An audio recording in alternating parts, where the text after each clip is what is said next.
Mr. Kiley, recognized. Thank you, Mr. Chair. A little over 2 years ago, we reached this crisis point in American higher education with sort of the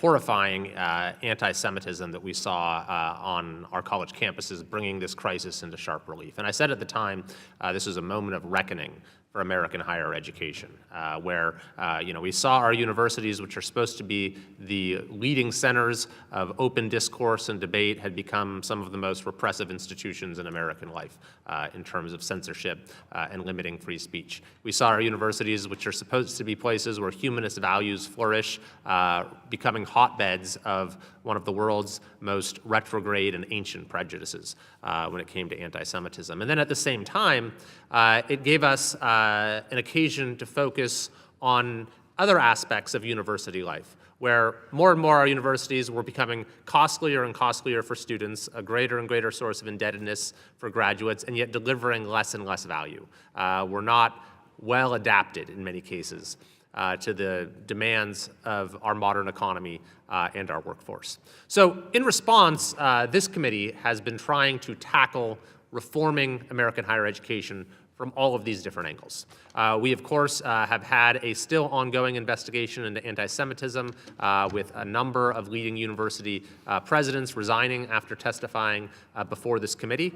In conjunction with that, we've seen in many institutions renewed commitments to freedom of speech, efforts to take anti-Semitism, treat it with the seriousness that it deserves, faculty reforms, reforms designed to promote institutional neutrality, reforms to eliminate coerced so-called diversity statements. So there's been some pretty good progress in that respect, though there's certainly a long ways to go.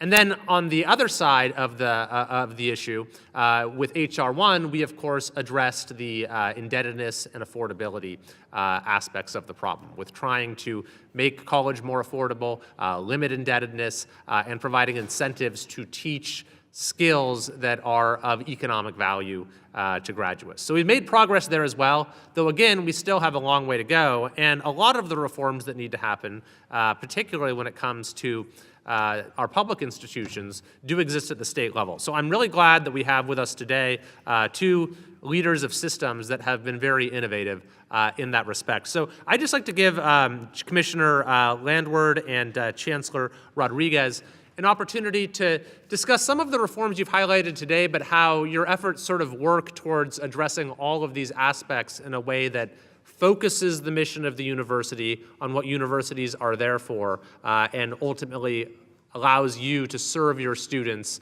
and limit the costs and expense that goes into getting an education.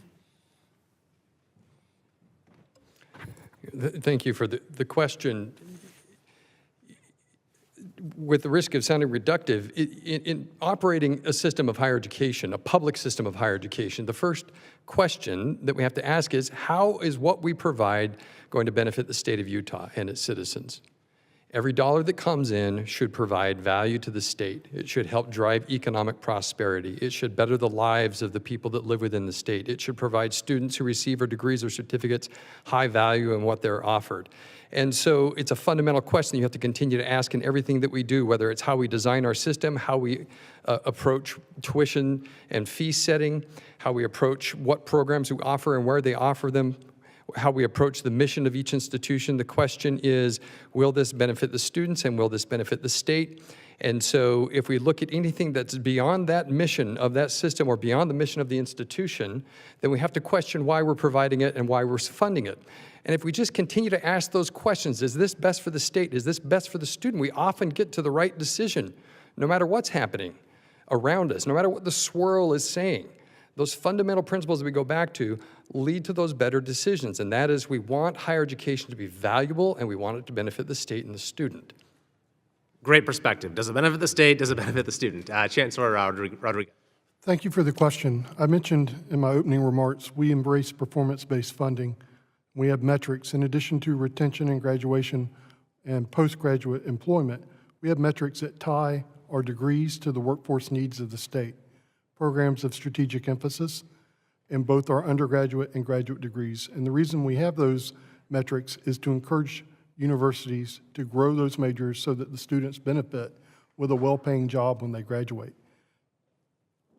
Thank you very much. Thank you, Mr. Chair. I think that your efforts provide a great model, and the work of this committee has been truly of paramount importance when it comes to reforming higher education for the benefit of our young people and for our country's future. I yield back. Thank you so much.